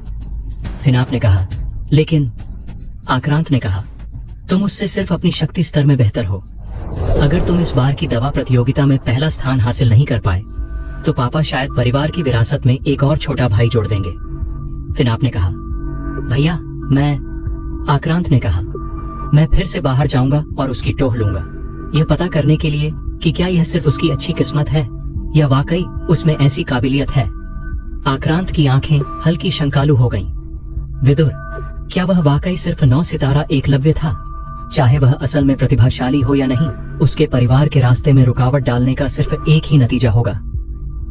अगले दिन की सुबह जल्दी यूनांत बुलाने आया और पता नहीं उसने कैसे हिसाब लगाया, लेकिन जैसे ही विदुर ने अपनी सुबह की ट्रेनिंग पूरी की, यूनांत ने ठीक उसी वक्त आंगन की घंटी बजाई तो समय एकदम सही रहा। यूनांत ने हंसकर कहा, हाँ, सर्द मूल घास, 7वां नवरस पुष्प बंधन और 3 बेहतरीन ज्वाला बाग बूटी। छोटे दोस्त, कृपया इन्हें स्वीकार करो। गोली बनाने की बात पर यह इंतजार कर सकता है। यूनांत बस यह कहने वाला था कि वह दवा प्रतियोगिता खत्म होने के बाद मौका ढूंढकर बैंगनी आग गोली बना सकता है।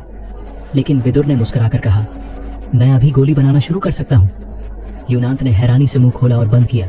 क्या अभी गोली बनाना शुरू करना? क्या उसे दवा प्रतियोगिता की अंतिम लड़ाई की तैयारी नहीं करनी थी? अंतिम लड़ाई तक सिर्फ 3 दिन बचे थे। विदुर को इन 3 दिनों में अपने शरीर में अतिरिक्त आग गुण वाली शक्ति को कम करना था।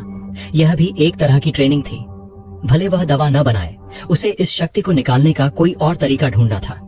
इसके अलावा सादा और भोला विदुर खरीद और भुगतान को एक साथ देने में विश्वास करता था। अब जब उसने 3 बेहतरीन ज्वाला बाघ बूटी हासिल कर ली थी, जितनी जल्दी वह औषधीय गोली बनाएगा, उतनी जल्दी वह अपने सौदे का हिस्सा पूरा कर सकता था। बेशक यूनांत को भी लगा कि जितनी जल्दी बन जाए उतना बेहतर।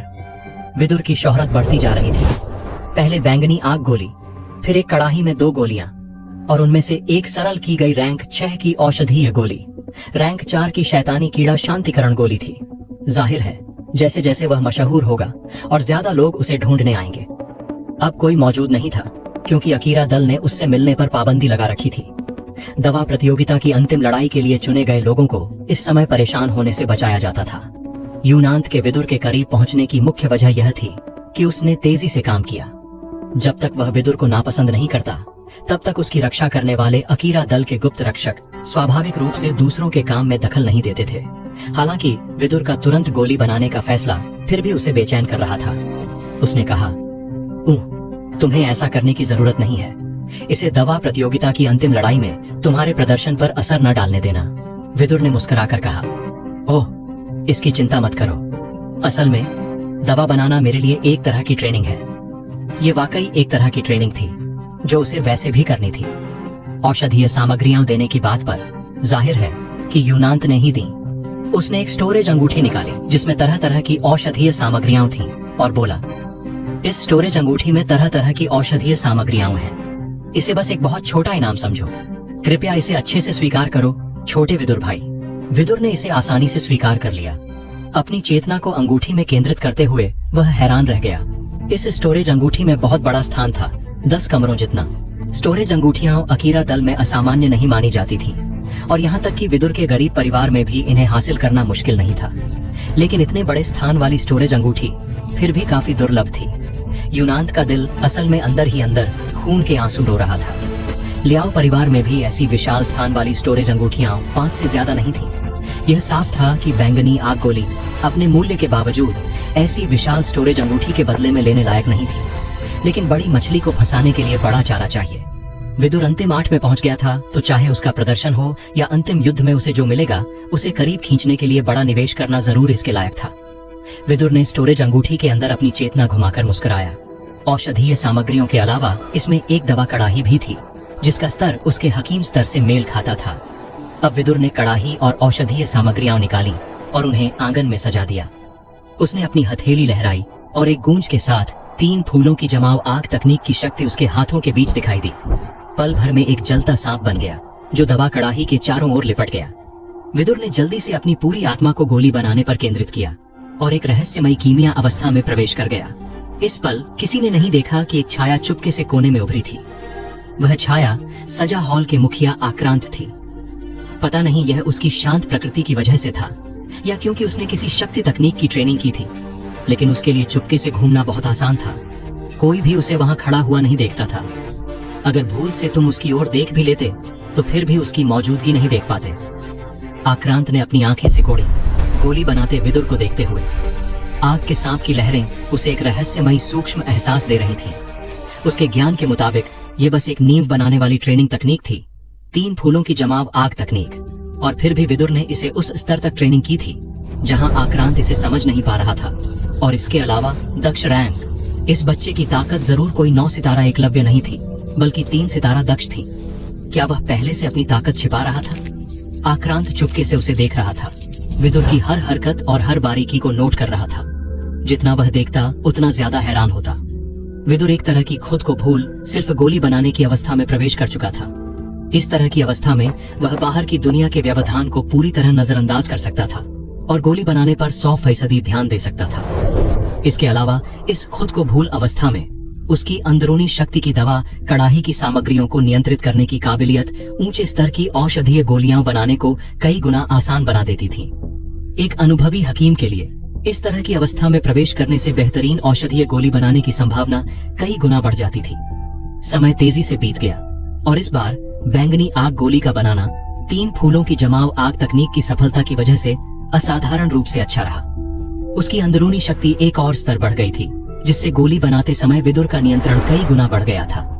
इस तरह के नियंत्रण में भले उसकी शक्ति बड़ी प्रतियोगिता के दौरान महादक्ष की ताकत के फटने की तुलना में नहीं थी, फिर भी यह विभिन्न औषधीय सामग्रियों को पूरी तरह नियंत्रित करने और उन्हें पूरी तरह मिलाकर गोली बनाने के लिए काफी थी।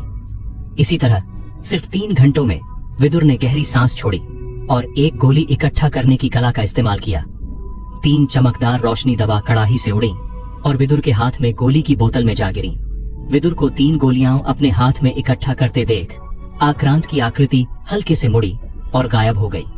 आक्रांत जल्दी घर लौटा, जहां उसका भाई फिनाप कुछ औषधीय सामग्रियों की जांच कर रहा था। ये सारी औषधीय सामग्रियां दुर्लभ थीं और बेहतरीन स्तर की थीं। फिनाप ने सावधानी से कुछ चुनी और उन्हें अपनी स्टोरेज में रखा। भले वह गर्वीला और अभिमानी था और उसे विश्वास था कि दवा प्रतियोगिता में कोई उसका मुकाबला नहीं कर सकता, फिर भी वह बेवकूफ की तरह व्यवहार नहीं करता था। जितनी चीज ज्यादा पक्की जीत दिखती थी, उतना ही ज्यादा करना पड़ता था ताकि वह और पक्की हो। आखिर भले कुछ ही चीजें संभालनी हो, सभी को बारीकी से देखना पड़ता था। फिनाप ने कहा, भैया तुम लौट आए? आक्रांत ने पूछा। फिनाप, वह दल के स्कूल का बच्चा जो हमेशा तुम्हारे पीछे रहता है, वह कहाँ है? फिनाप ने कहा, यामिर, भैया तुम्हें उसे ढूंढने के लिए कुछ चाहिए। फिनाप का ध्यान भटक गया। उसे समझ नहीं आया कि उसका भैया इतने गैर महत्वपूर्ण किरदार को क्यों ढूंढना चाहेगा। यामिर भले दल के स्कूल में शीर्ष रैंक में हो, लेकिन मूल खून की रेखा के प्रतिभाशाली फिनाप की नजरों में वह बस एक चापलूस था और कुछ नहीं। अगर वह उसके साथ घुल मिल करता तो एकमात्र अच्छी बात यह थी कि उसे एक मिसाल के रूप में देखा जाता। आक्रांत ने कहा, मुझे उससे कुछ पूछना है। फिनाप ने कहा, ओह, मैं किसी को बुलाकर उसे यहाँ लाने को कहता हूँ। थोड़ी देर में यामिर दूसरे बुजुर्ग के हवेली में पहुंच गया। वह पहले से ही वहां आने की योजना बना रहा था और जैसे ही वह हवेली के सामने पहुंचा, उसे बताया गया कि आक्रांत उसे ढूंढ रहा है। यामिर ने सिर झुकाकर कहा, सजा महल के मुखिया और फिनाप भाई। आक्रांत सजा हॉल का मुखिया था, तो स्वाभाविक रूप से उसे सजा मुखिया की उपाधि मिली थी। आक्रांत ने पूछा, इस विदुर के बारे में तुम कितना जानते हो? यामिर ने कहा, वह एक। आक्रांत ने कहा, मुझे पता है कि तुम्हारा उससे कुछ बैर है। उसे जानबूझकर छोटा मत करो और उसके बारे में सब कुछ पूरी सच्चाई बता। जो कुछ भी तुम जानते हो, चाहे वह कितना छोटा या तुच्छ हो, मुझे बिना कुछ छिपाए बता। आक्रांत की नजरें उस पर केंद्रित हो गईं और पल भर में उसका साधारण रवैया, जो लोगों को उसे नजरअंदाज करने पर मजबूर करता था, एक अंतहीन डरावनी शक्ति में बदल गया, जैसे कोई जंगली शैतान उसका पीछा कर रहा हो। यामिर ने कुछ थूक निगला और उसके गले से ठंडक महसूस हुई। उसने कहा, हाँ, विदुर दल के स्कूल में कभी ध्यान देने लायक नहीं था, लेकिन सबने जो नहीं देखा और मुझे जो दल के स्कूल की बड़ी प्रतियोगिता में पहला स्थान पाने के बाद पता चला, वह यह था कि विदुर 1.5 साल पहले ही 9 सितारा एकलव्य बन चुका था। बाकी पूरे समय वह 9 सितारा एकलव्य पर अटका रहा। आक्रांत की नजरों का सामना करते हुए यामिर ने झूठे ब्यौरे गढ़ने की हिम्मत नहीं की। उसने जो कुछ पक्के तौर पर जानता था उसे व्यवस्थित और विस्तार से बताया। समय समय पर आक्रांत किसी विषय के बारे में कुछ और ब्यौरे पूछता। आखिर में आक्रांत के सारे प्रोत्साहन और खोजबीन के तहत यामिर का चेहरा पीला पड़ गया, क्योंकि उसके दिमाग में एक कुशल और अपरिचित विदुर उभर आया। वह विदुर जो दल के स्कूल में कभी शीर्ष 20 में नहीं आया था, साफ तौर पर उतना साधारण नहीं था जितना सब सोचते थे।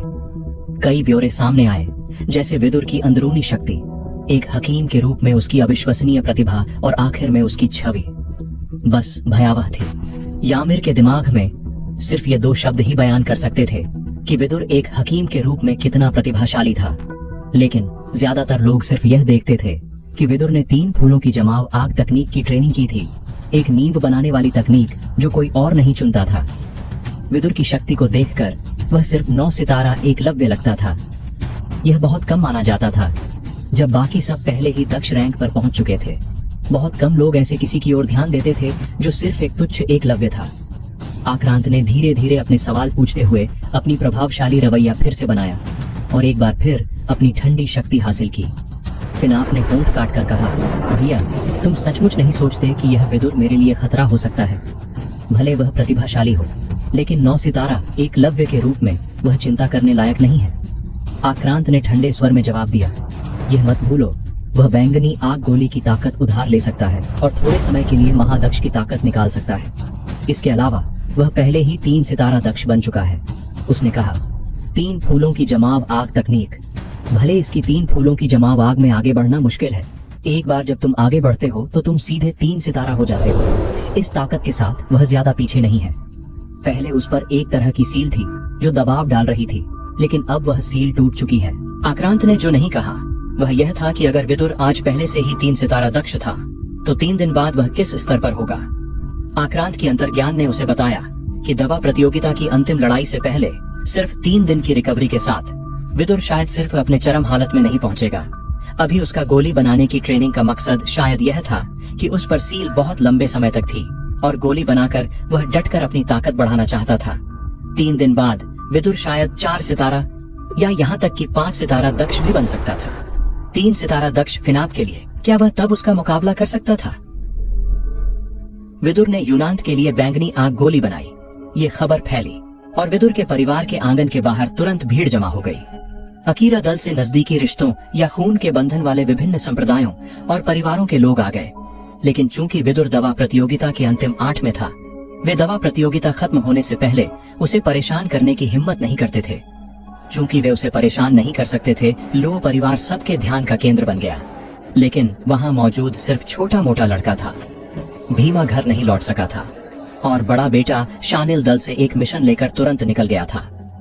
शोमिल के लिए यह कहना ठीक था कि वह परेशान था, क्योंकि वह लोगों के जाल में फंस गया था जो चाहते थे कि वह विदुर से बैंगनी आग गोली खरीदने की बात करे। लेकिन यह कहना भी गलत नहीं था कि वह खुशी से फट रहा था। कई लोग उसे खाने का न्योता दे रहे थे। शोमिल की पूरी जिंदगी में उसे खाने का सुख सबसे ज्यादा रुचिकर था। लेकिन विदुर ने यूनांत के लिए 3 बैंगनी आग गोलियां बनाने के बाद वह फिर से एकांत में चला गया। खाते समय शोमिल खुद को चिंता करने से रोक नहीं सका कि वह पिछले बार की तरह पूरे महीने एकांत में रहेगा, बिना किसी को उसकी परछाई तक दिखे। कल दवा प्रतियोगिता की अंतिम लड़ाई थी। दोपहर में शोमिल ने अभी अभी अपना दोपहर का खाना खत्म किया था जब वह बेचैनी से विदुर के घर की ओर चला।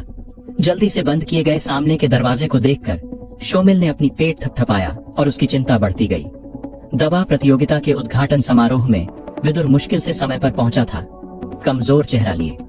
अगर कल वह भी उसी तरह आया, जैसे ही शोमिल यह सोच रहा था कि क्या उसे अंदर जाकर विदुर को याद दिलाना चाहिए, दरवाजा खुल गया। शोमिल की आंखें हैरानी से फटी और वह खुशी से चिल्लाया, यास्मीरा चाची, आप घर लौट आई। उसने कहा, यास्मीरा चाची, विदुर भाई दवा प्रतियोगिता के अंतिम 8 में पहुंच गया। कल अंतिम लड़ाई है। और वैसे यास्मीरा चाची, विदुर भाई वह। यास्मीरा ने हंसकर कहा, मुझे पहले से पता है, तुम विदुर को ढूंढने आए हो ना, अंदर आ सकते हो। उसे जल्द ही एकांत से बाहर आना चाहिए। शोमिल ने शर्मिंदगी से सिर खुजाया। हाँ, बढ़िया। मुझे असल में बस चिंता थी कि वह कल की अंतिम लड़ाई में नहीं पहुंच पाएगा, उसने कहा। यास्मीरा चाची, पिछले 2 दिनों में कुछ लोगों ने मुझे खाने का न्योता दिया। यास्मीरा ने हल्के से मुस्कुराकर कहा, यह बैंगनी आग गोली के लिए होना चाहिए ना? बेशक, कोई दिक्कत नहीं, बस सब कुछ दवा प्रतियोगिता के बाद बात करेंगे। विदुर पहले ही दक्ष बन चुका था और वह दवा प्रतियोगिता के अंतिम 8 में से एक था। स्वाभाविक रूप से उसे अपनी भविष्य की ट्रेनिंग संसाधनों की चिंता नहीं थी। लेकिन अगर वह सिर्फ उस दर्जे पर भरोसा करके दल में एक ऊंचा शख्स बनना चाहता तो यह नींव के लिए काफी नहीं था। इसलिए बैंगनी आग गोली अभी भी एक मौका देती थी। मोटा शोमिल ने राहत की सांस ली। उसने कहा, मैं विदुर भाई को ढूंढने जाता हूँ। हाँ। शोमिल विदुर के शयन कक्ष की ओर दौड़ा और विदुर को औषधीय सामग्रियों का ढेर सजाते देखा। वह कल की अंतिम लड़ाई की आखिरी तैयारियां कर रहा था। शोमिल ने औषधीय सामग्रियों को देखकर हैरानी से कहा, विदुर भाई, ये औषधीय सामग्रियां। उसने ज्यादातर सामग्रियों के सिर्फ नाम सुने थे या तस्वीरें देखी थी। उसने पहले कभी व्यक्तिगत रूप से ऐसी कीमती सामग्रियां नहीं देखी थी। विदुर ने सिर उठाकर शोमिल पर हंसकर कहा, ये 2 साल की तैयारियां हैं। लेकिन उसका दिल हल्का खट्टा हो गया। इन औषधीय सामग्रियों में से आधे से कम उसने औषधीय गोलियों के बदले या दल के खजाने में योग्यता अंकों के बदले हासिल की थी। ज्यादातर उसकी माँ ने दल के बाहर इकट्ठा करने की कला से हासिल की थी। कौन जानता था कि उसकी माँ को कितना दुख झेलना पड़ा। यह सब सिर्फ दवा प्रतियोगिता जीतने के एक मौके के लिए। शोमिल ने पूछा, विदुर भाई, तुम अंतिम युद्ध के लिए क्या बनाने की योजना बना रहे हो? रैंक 5 की गोली तो नहीं ना? औषधीय सामग्रियों के ढेर को देखकर शोमिल को नहीं लगा कि वे रैंक 4 की गोली के लिए थे, लेकिन एक 9 सितारा एकलव्य के लिए रैंक 5 की गोली बनाना कैसे मुमकिन था। रैंक 3 की गोली बनाना भी मुश्किल होता और रैंक 4 की गोली बनाना चमत्कार होता। उसकी नजर में छाबार ने विदुर को हकीम की उपाधि इसलिए नहीं दी थी क्योंकि उसकी शक्ति का स्तर बहुत कम था। विदुर ने हंसकर सिर हिलाया। विदुर को सिर हिलाते देख शोमिल ने राहत की सांस ली और मुस्कुराकर कहा, ज्यादा जोर मत डालना, एक और रैंक 4 की गोली बनाना काफी है। विदुर ने अपनी तीखी आंखें सिकोड़ी। कौन सी रैंक 4 की गोली? मैं सप्तवटी गोली बनाने जा रहा हूं। शोमिल का मुंह चौड़ा खुल गया। क्या सप्तवटी गोली? विदुर के गंभीर चेहरे को देखकर वह पूरी तरह खुद को संभाल नहीं पाया। सप्तवटी गोली एक असली रैंक 6 की औषधीय गोली थी। यस्मीरा की चीख बाहर से आई, कौन? और एक हवा का झोंका गुजरा। विदुर का चेहरा बदल गया। उसने हथेली लहराकर मेज की औषधीय सामग्रियां अपनी स्टोरेज अंगूठी में इकट्ठा की और बाहर दौड़ा। आंगन में पहुंचकर उसने अपनी मां को देखा जो ठीक बाहर रुकी थी। विदुर ने बेचैनी से पूछा, मां क्या हुआ? कुछ गड़बड़ तो नहीं ना? यास्मीरा ने हल्के से सिर हिलाया। कुछ नहीं, बस एक छोटा चोर। चोर? विदुर की भौहें सिकुड़ गईं। अकीरा दल की जमीन पर चोर कब से होने लगे, और अगर थे भी तो उसका परिवार इतना गरीब था कि चोर को आकर्षित करने लायक कुछ नहीं था। क्या यह बैंगनी आग गोली के लिए था? नहीं मुमकिन, वे पहले ही देर कर चुके थे, तो जल्दी में क्यों घुसते? विदुर ने हर कोण से विश्लेषण किया, लेकिन उसे एक भी तर्कसंगत जवाब नहीं मिला। लेकिन विदुर ने नहीं देखा कि यास्मीरा का चेहरा शुरू से अंत तक बहुत गंभीर था। उसने कहा, विदुर, तुम्हें अंतिम युद्ध के लिए बहुत सावधान रहना होगा। विदुर ने हंसकर कहा, चिंता मत करो मां, भले सप्तवटी गोली दूसरों के लिए मुश्किल हो, मेरे लिए यह कोई मसला नहीं है। सप्तवटी गोली बनाने का सबसे मुश्किल हिस्सा मिलावट का नियंत्रण था। सभी अलग अलग औषधीय सामग्रियों को अलग अलग तापमान की जरूरत थी। 3 फूलों की जमाव आग तकनीक और विदुर की जबरदस्त मजबूत अंदरूनी शक्ति इस जरूरी नियंत्रण के लिए पूरी तरह उपयुक्त थी। यास्मीरा ने किसी को न दिखने वाले ढंग से सिर हिलाया। वह विदुर से कुछ और कहना चाहती थी, लेकिन आखिर में सिर्फ हल्के से हंसी। ठीक है, शायद मैं ज्यादा सोच रही हूँ। अकीरा दल में अगर दल सदस्यों में विवाद होता तो वे बस दल के पुश्तैनी हॉल में फैसले के लिए जाते। भले वह ऐसा बैर हो जो एक की मौत के बिना हल न हो, उसे द्वंद्व में सुलझाया जाता। किसी का अंधेरे में कार्रवाई करना असंभव था। अगर वे दल की आखिरी रेखा को पार करते तो सजा हॉल से उन्हें भारी सजा मिलती, इसलिए कोई भी इस रेखा को पार करने की हिम्मत नहीं करता था।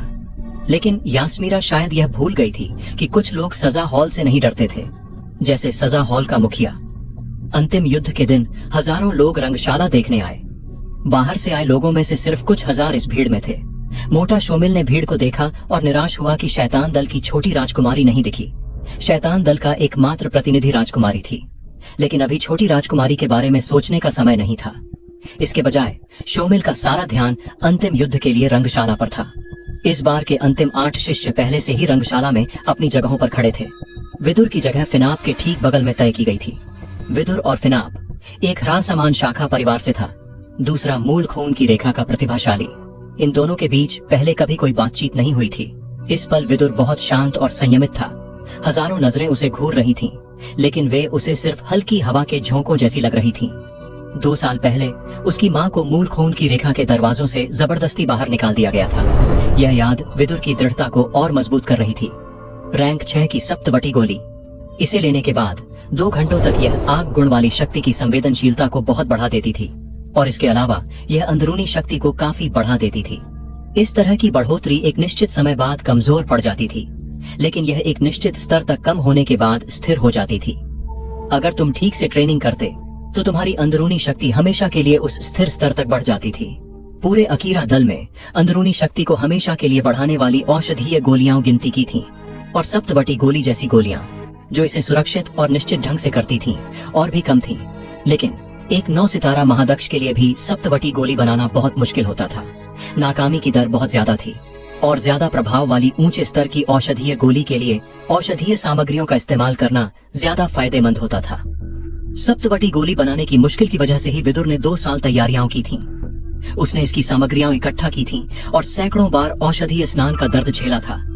यह सब आज के लिए था। आज वह एक परफेक्ट सप्तवटी गोली बनाएगा।